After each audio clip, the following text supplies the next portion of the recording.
everybody. I'm Peter Grant with Zaner Metals in Denver. This is This Week in Metals. This guy, this handsome devil, is Peter Thomas. What do you know? Not enough, but I'm learning every day. I'll tell you that. Welcome to Chicago, everyone. And it snowed yesterday, so I knew I was in Chicago. Everyone Happy else is spring. out there running on the grass. It's snowing here. But Yep. a little sad note here.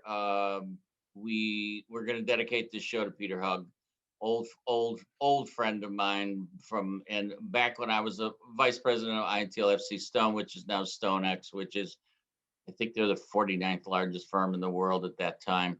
And Jeff Rhodes and Barry Canham and myself and Peter Hugg would chat back and forth a little bit, and it was he was really one of the fathers of metals. So we're gonna miss him. So Yeah. in his memory, we're gonna push forward. I'm gonna say hey to all our silver apes out there. Much to my surprise, I keep reading stuff from you guys. I have to answer this for him, Pete. You can use your 401k. You can use your IRAs, your IRA Roths. You have savings at work. You need to check to see if you can transfer that into silver. We will create a 401k IRA Roth metals holding format for you. We work with a group of attorneys in Colorado. That's all they do. They make metals IRAs. It's a special self-directed IRA, basically. And it is held at arm's length. We don't hold it. Okay, understand that it's under your control. It's away from us, not sitting in our office somewhere. And it needs to be done properly. All right. You don't need to create a taxable event for yourself by having them ship the metal to your house. You can't do that. It has to be what the law refers to as at arm's length. It cannot be held by you. And we'll walk you through that. If you have money sitting in an IRA and you don't want it in paper and you want to move it into metal, give us a shout. Right. There was a period a couple years ago where there were a bunch of firms trying to convince you that you could hold your own metal. Yeah, I remember that. We got in an ugly fight with them. We said repeatedly, you can't do it. Yeah. And you were right. I mean, we were right, because you don't hear about those guys anymore. But no, I'm afraid they're long gone. Yeah, I'm afraid that there's a lot of people that have metal in their possession that are now technically in violation of the qualified plans.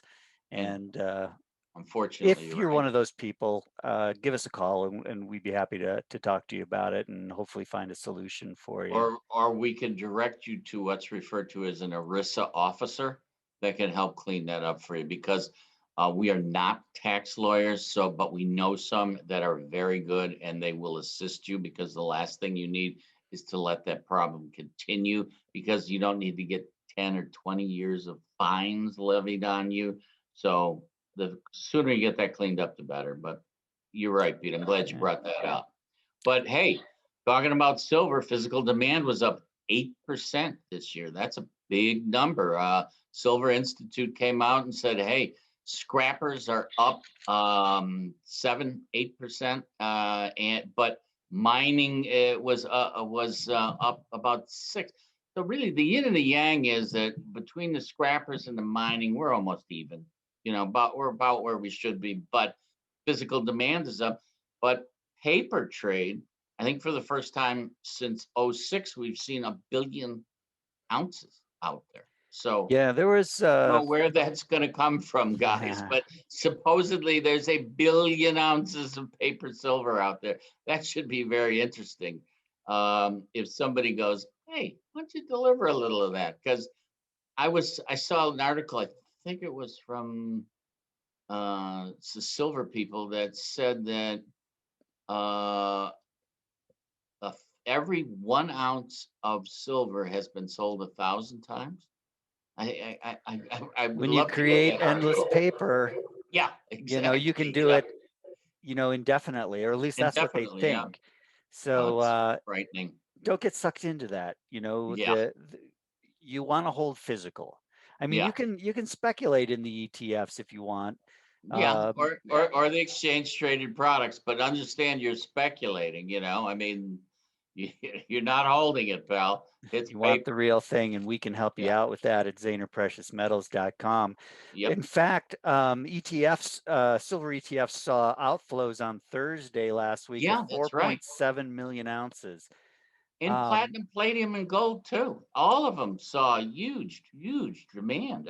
There were just people were liquidating. I thought that was interesting.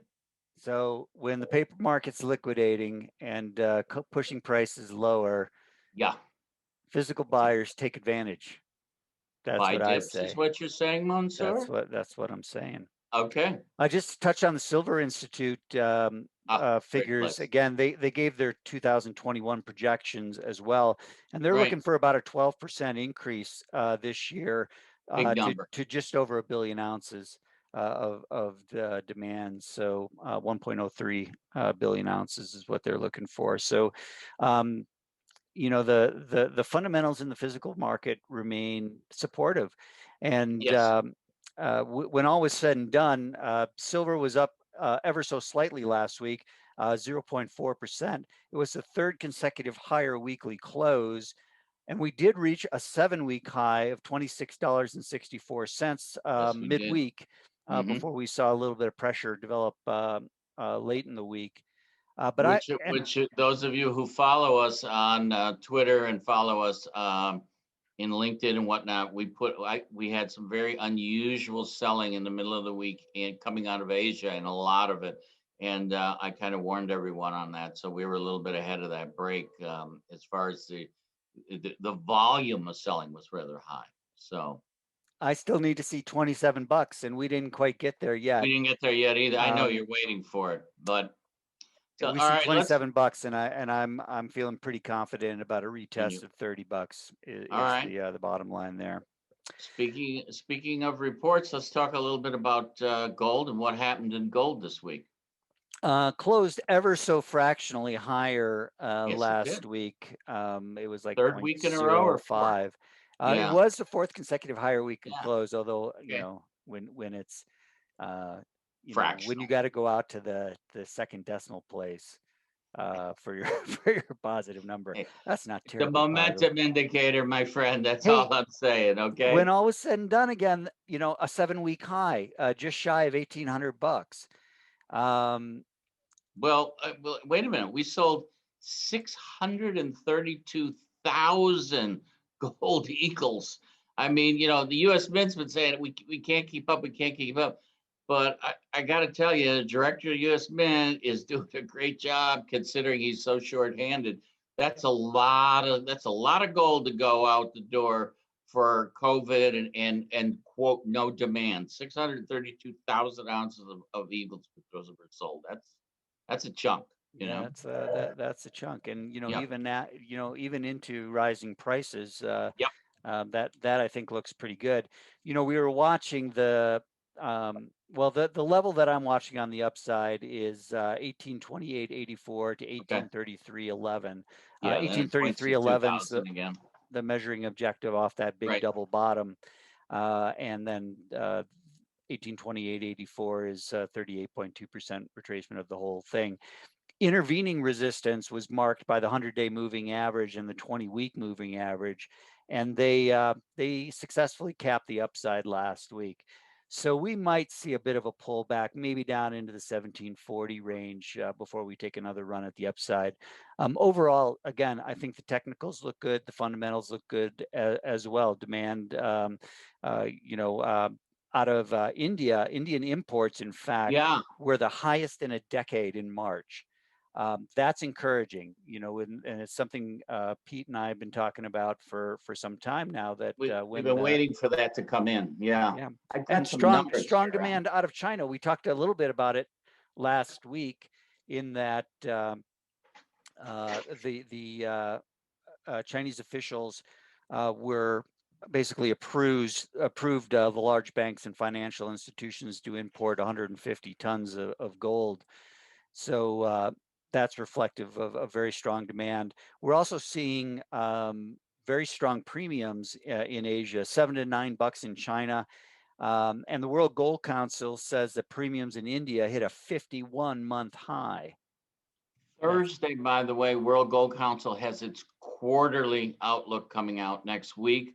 All of you people that want to know what their numbers are, that's a big one to catch. Yeah. So I think weakness in the dollar provides a good tailwind for gold as well. I Yes. mean, Look, 61. there's no way they can repay this debt they're making without breaking this dollar. So, hello inflation, goodbye dollar. It's just going to get weaker because they Right. can't That's repay it the in elevated bucks. next logical leap is that Yep. if dollar weakness is part and parcel of inflation, and Oh yeah. there is increasing talk of inflation. Oh yeah. So It's coming. So yeah, listen, kind of startling. Earth Day came, and I think we should take a look at the PGMs because we're talking about electric cars. We're talking about shortages of computer chips, and platinum palladium supplies are back in deficit again. All of you people who have felt lonely owning platinum while all this action is going on, we just had a $7.4 billion outright buy by a rather large investment firm that just walked in and said, we're going to participate in this. The reason you didn't see it, now a lot of people will say, hey, wait a minute, where's all this metal going? They quietly went in and diversified that amount amongst a group of platinum mines and producers and bought their stocks. And they did it in bulk against their stocks. Platinum is being purchased behind the scenes with stocks, not on the physical side. You can't see it because they're buying the guys that are producing it. So for those of you who are wondering where we got that number, that's where it came from. Okay.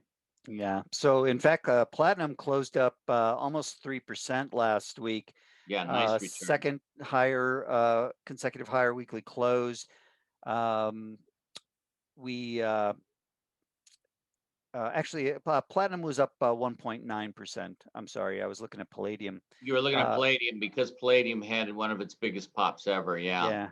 But Uh-huh. let's go back to platinum. So platinum Yeah. was up 1.9%, just shy of 2%.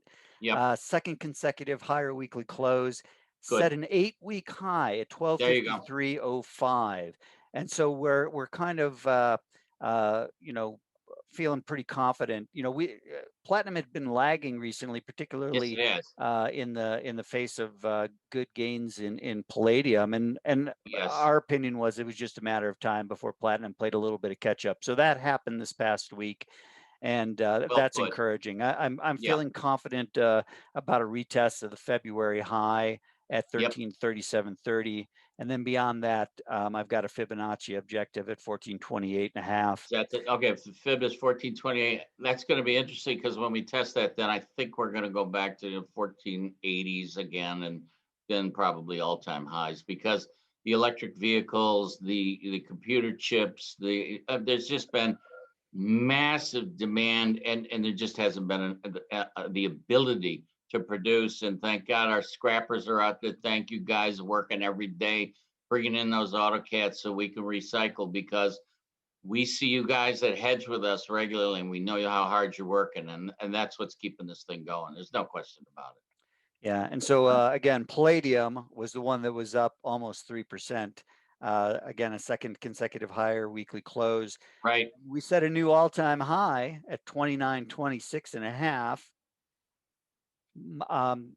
We've been talking about 3,000 bucks for Yes, quite we some have time now. almost a year. We've finally gotten the upside breakout to new all-time highs.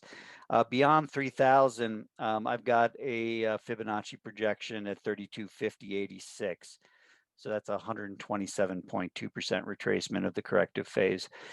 So that would be the next upside objective beyond 3,000. Market looks good. Fundamentals are solid. Yes, they Technical are. is now looking really good as well, and it bodes well for platinum. as we have already Yep. suggested. And that's our PGMs, guys. And the thing is that now we have to talk about Earth Day and copper and what's been going on in that market. What do you think, Pete? Yeehaw! It's Yeehaw, that's right. up 4% last week, Yes, third sir. consecutive higher weekly close. We set an 8-week high at $4, 434.32 was the high on Friday. So I like that it closed really strong on Friday as well. So just shy of the 436.28 high from February. Market looks really good. New Sure home does. sales knocked it out of the Yes. park in Oh, March. Set a monstrous numbers. 15-year high of 1.021 million new homes.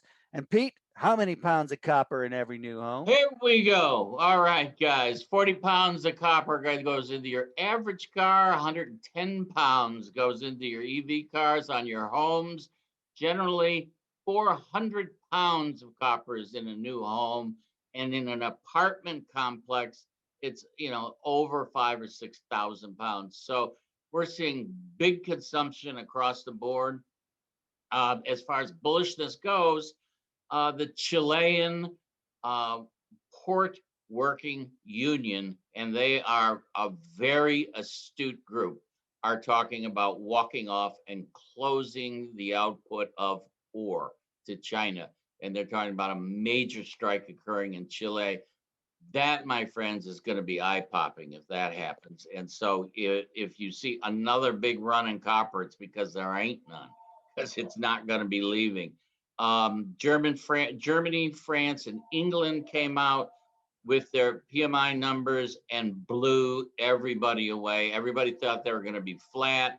They came out up over a point, which means that they're buying all kinds of stuff and that they're increasing their manufacturing in Europe, whereas before they thought it was going to fall behind.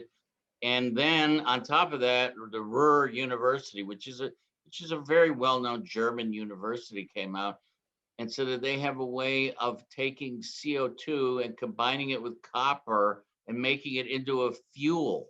So we're seeing all kinds of really interesting things going on in copper that are going to keep driving this thing, because if we end up with shortages in products, it's going to continue to rally, and $5 is not that far away, Pete. Yeah, stone's throw. So Yeah. markets, I think, still look pretty good at this point. Yep. This week, just a quick look at the calendar. We've got Good. durable goods orders out on Monday. Monday. Okay. Plus 2.4% is what the market was expecting after minus 1.2 in the previous month. So a Okay. rebound in durable goods. We've got BOJ policy on Monday as well. Steady as Nothing. she goes. Although I Yeah. would point out that the Bank of Canada last week surprised people by tapering on their asset purchases. They cut asset purchases by a billion CAD a week. So It's that kind of interesting. took people by surprise. BOJ might be in back in Japan, might be influenced by COVID. They had another big outbreak there. Yeah, big shutdown Yeah. So coming again. there might be some. So I would say that that it's a non-event because the numbers are not going to be relative. The So BOJ is not going to taper. right. I'm going to tell you that right now. Yeah, because nobody's coming out. Yeah, yeah.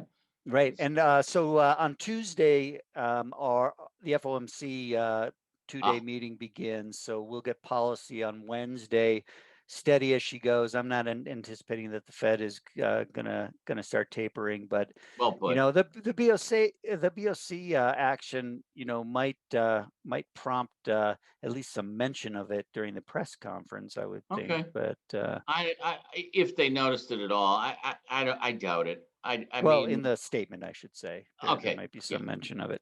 Okay. So policy on Wednesday. We got our first look at Q1 GDP on Thursday. Market's looking for 6%. That That's high. pretty solid That's a number. solid number. Yeah. And then Yeah. PCE on Friday, 4.0 is what the market's looking for on PCE, personal consumption expenditure. But the important one for me is the Fed's favorite measure of inflation, the PCE chain price index, looking for just a very modest 0.5% increase there because, you know, in the Fed's world, there's no inflation yet. So you got to keep your foot on the gas pedal. Keep printing. Keep printing. Wait a minute. You don't print. You just hit the keyboard now. Oh, okay. Right. You know, it's just, they figured out how to do it even faster now. You know. Wait till they So, go crypto, baby. Just wait. oh man, biggest scam in history in gold is coming up with gold crypto offshore, which I'm going to discuss with some friends at the Bloomberg, and we'll be sure to punch it out to you guys soon. Right on. Yeah, All right, my friend. Well, I would hope everybody out there would give us a like and a subscription. We'd appreciate absolutely. that. And if you have any need for physical metals, we've seen some new product come in over the past week. So How we doing on silver bars? We were running short. Are we picking back we've up? got 10-ounce and 100-ounce We bars got the hundreds. available. Hooray! Yeah, it was the Pete 10 runs ounce. Pete's in Denver. He runs our physical division, and he does a heck of a good job. And he's always out there scrounging, and Always scrounging, we are baby. battling all week to get product in. It's just frightening what we have to go through to get product in, but it's coming in. Yeah, So that's good to hear the hundreds came. yeah, and 10 ounce as well. So there's Beautiful. product out there. Visit us at zanerpreciousmetals.com. We'll get you taken care of. Right? And And all you guys that want to hedge, all you guys that watch our show that are scrappers, are all of our miners, all of our producers, all of our stampers, everybody. If you're not on tornado hedging, you're not making as much money as you could, or you're absorbing too much risk in your ERP. So let's get that fixed up. hey, check out the demo of our new trading platform, Tornado 2. Tornado You two's know, here, baby. no obligation here. Just check it out. It is slick. That's scary when I hear you. No obligation. Well, you don't have to sign up for an account No, necessarily, no, you but don't. you can play with it and put on paper trades Paper trade, and sure. check it out and see if it might work for your If it business. fits. Yeah, Yeah, absolutely. And if it doesn't fit, by the way, we have an IT department that'll make it fit. So, that's right. you We've got a know, great I- IT department. absolutely, Build awesome websites. we sure do. Yeah. Listen, it's been a real pleasure seeing everybody this week. And please, midweek, Pete Grant puts out catch up on all the stuff that's gone up in the metals. Grant on gold. Please sign up for that. He puts it. We get it out there every Wednesday. And then give us a like and follow us. And this will be in your box come Saturday. Thanks for that, Pete. You And bet. with that, I am Peter Grant with Zaner Metals in Denver. Have a great week. Pete Thomas saying good night.